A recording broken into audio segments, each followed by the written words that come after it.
So it's with great pleasure I want to introduce Mike McComb.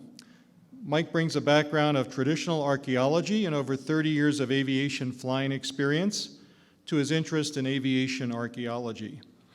His involvement in aviation archaeology dates back to 1985 when he located his first wreck, a North American aircraft F-86 Super Sabre military fighter jet that crashed on a dry lake bed in Northen Arizona. Since then, Mike has participated and volunteered for aviation archaeology projects for the U.S. Forest Service and the National Park Service. Most recently, he was actively involved in the establishment of the 1956 Grand Canyon Air Disaster National Historic Landmark, which was established in 2014. A personal project that he has been involved with since 1990 and continues to help the National Park Service today with the identification of remaining wreckage in Grand Canyon. Most recently, Mike divides his time between Flagstaff, Arizona and Las Vegas, Nevada, where he works for the Federal Aviation Administration as an aviation operations safety inspector and aviation accident investigator. I mentioned Mike many times yesterday during our tour out at Desert View. He's had a very profound impact on exploring that crash site, the two crash sites, and more importantly, he brings a perspective of the FAA that was of great interest to our tour goers yesterday and should be of great interest to this audience. Just one word that Mike is on call by the FAA. As I mentioned, he's a safety inspector. So hopefully that will not interrupt his talk, but just be aware that he is on duty. So, Mike. Oh, welcome everybody. Thank you for coming out for this. This is the first time I've done this actual type of presentation about the archaeology of this Midair Collision that happened in 1956. But so kind of bear with me if I kind of jump around on this. Usually I start this type of presentation talking about how the collision occurred and all that, but this is kind of jumping forward a little bit in what is currently what the crash sites look like today and how they impact and kind of work with the National Park Service and how they protect and document this resource down here in the Grand Canyon. So let's see here. So my background basically is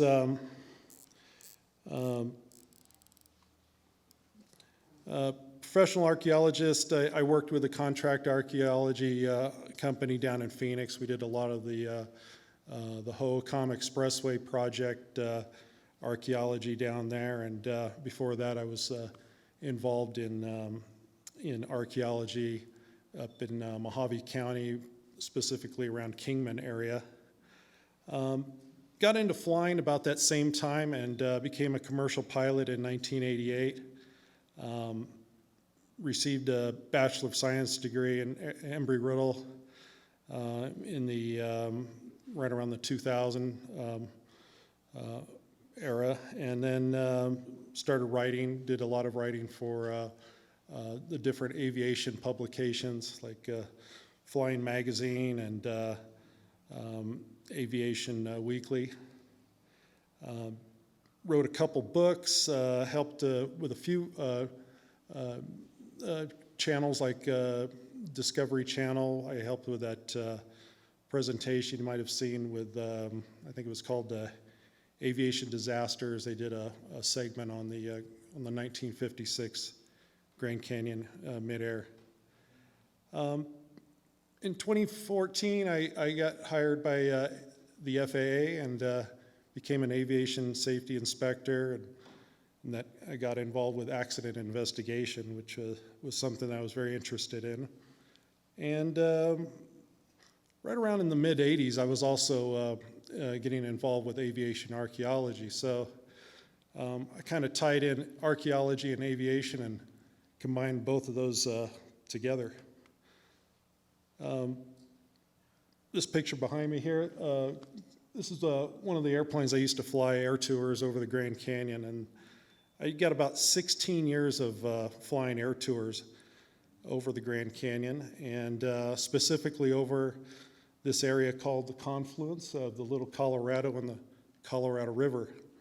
And that gave me the opportunity to really start looking into this event that happened in 1956, where these two airliners collided, and much of the wreckage came down in this area that you see in this photo.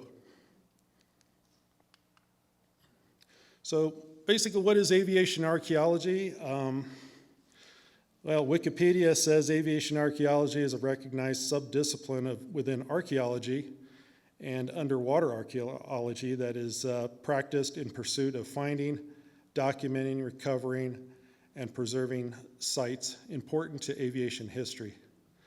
And some of those things include structures and facilities, early aviation navigation sites, researching historic aircraft, and of course, historic aircraft crash sites.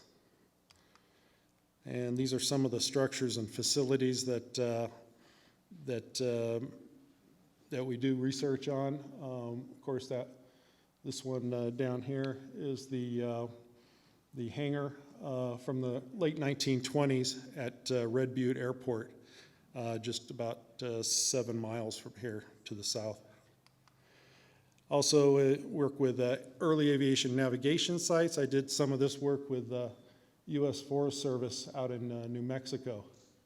And that was a very interesting project in 2006, working with with the Forest Service. Also researching historic aircraft. Of course, we have a Constellation up here, B-17, the Conestoga, the Bud Conestoga. It's kind of a strange looking airplane. And of course, the Ford Trimotor, which I'm very familiar with. I'm one of the only people in the FAA that's actually type rated in the Ford Trimotor. And this is primarily what I do with aviation archaeology. I work with the historic aircraft crash sites. So all the accident sites on the San Francisco peaks, out in Nevada, Alaska, and all throughout California. Just about every state in the western U.S. I've been worked with Forest Service or private entities or Grand Canyon National Park involved with those accident sites. So in this one here, of course, the Grand Canyon 1956 collision. Two airliners, both out of Los Angeles, came together. And I don't have time to go into all the circumstances of the collision, but they collided over the area just to the southwest of the confluence of the Grand Canyon, Little Colorado and Colorado Rivers. This is the project location. It's right up here, and we're down here, so it's just to the northeast, up in that part of the eastern part of the Grand Canyon. So the area is about 4.4 miles, square mile area where wreckage debris is located. The two sites, TWA is down here, United impact site is up here. And of course we got collision debris, and then up here is a historic the staging area where a lot of the wreckage was brought out of the canyon in 1976. The project methodology that I was using on this is very similar to other projects I've worked on. We look at newspaper and magazine media archives, official reports, Civil Aeronautics Board report, Civil Aeronautics Agency, Park Service, Airline Pilots Association, just every official report that I could find and locate, I try to review. Industry documents, that would be the aircraft illustrated parts manuals and diagrams. These are what I use to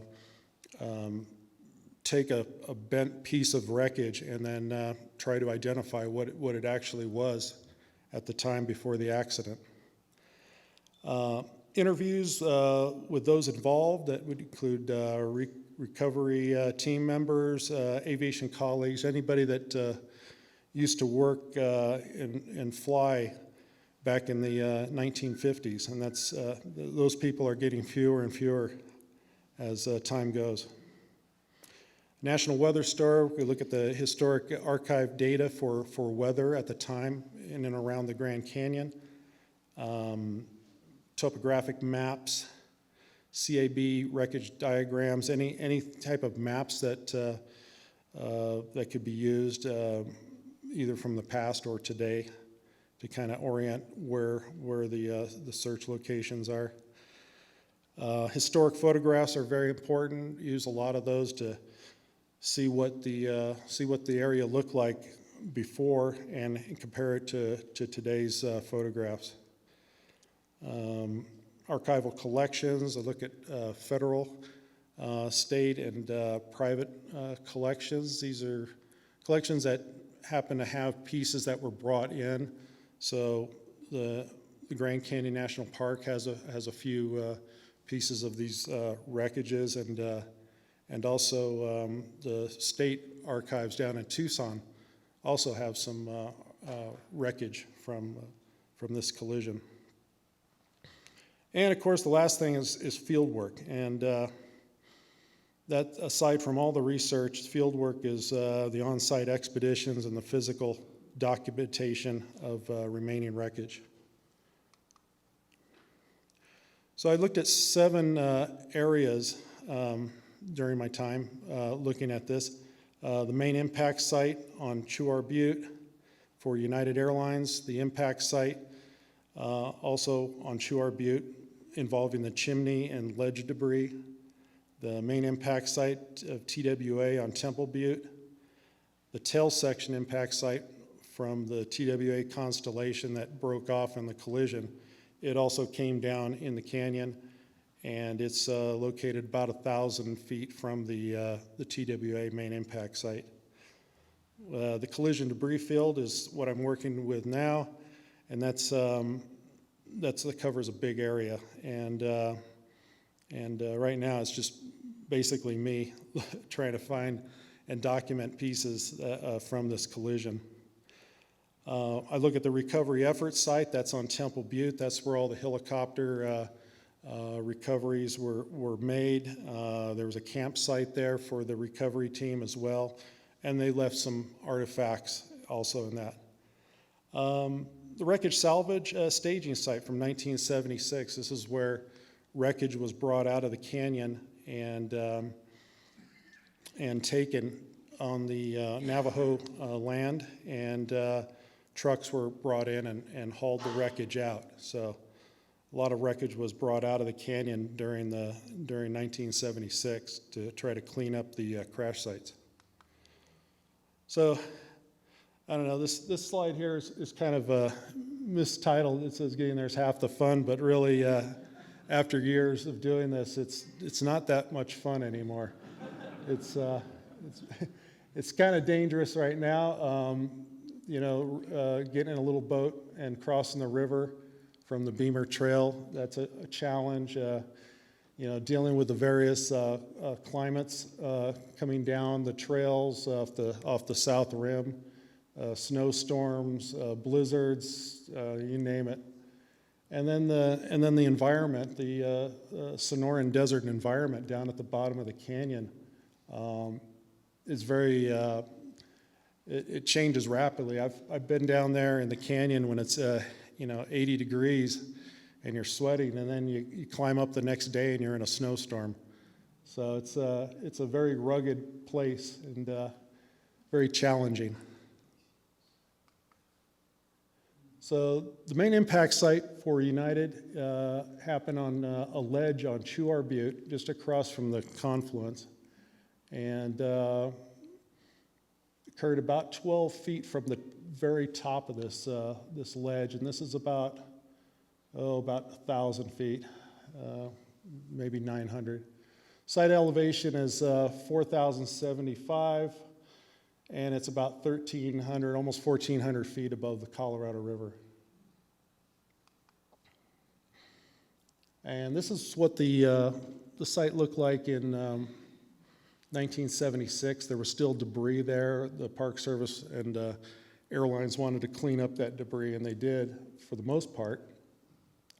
And that's what the site looks like in 2013. Of course, it hasn't changed since 2023 in 10 years. So, but you'll see quite a bit of a change in the cleanup there.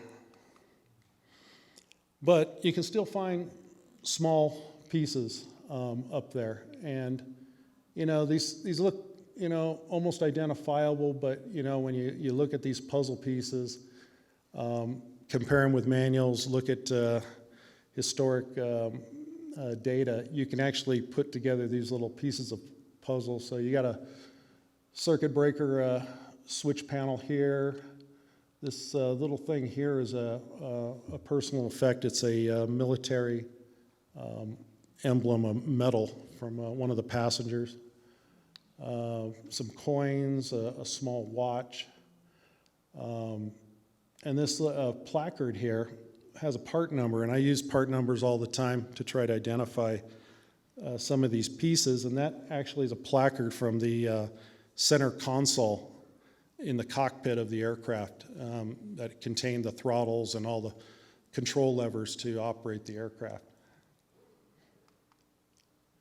One thing that I found that would probably have been just walked over and discarded and just probably called just a chunk of metal was this little piece of a rudder pedal. And rudder pedals are these two, each side has two little pedals on the there, and they're used to control the rudder of the aircraft, the DC-7, and help make it a coordinated turn.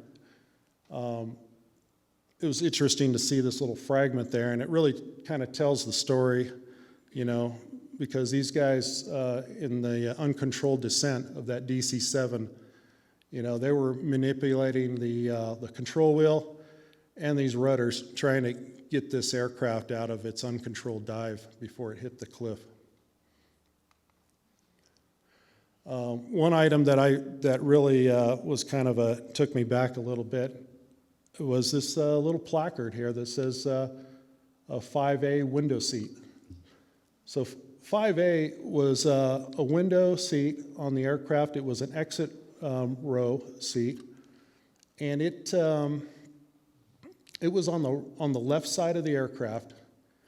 And I don't know who was sitting there, but whoever it was had a really, it was not a good seat to be in if for that day, because you really saw what was happening. The left wing of the DC-7 collided into the tail section of the Constellation, and whoever was in that seat had a full view of what was going on and knew what was happening. Most people on this side probably had no clue what happened. All they knew that they were in an uncontrolled spiraling descent. But seat 5A, the poor individual that was there he saw it all basically, and that's the view he would have most likely had too, with the exception of the Constellation colliding into him. So this is some of the wreckage that you would see there on the slopes of the Chuar Butte. That's a tray table for a lunch or breakfast service. Cylinder head from one of the engines, fuselage fragment on one of the ledges. This is a control pulley for flight controls, and this is a pressure switch that would have been used in the one of the engine's accessory sections. This is a view of the chimney and the cliff and some of the wreckage that's still located in the chimney.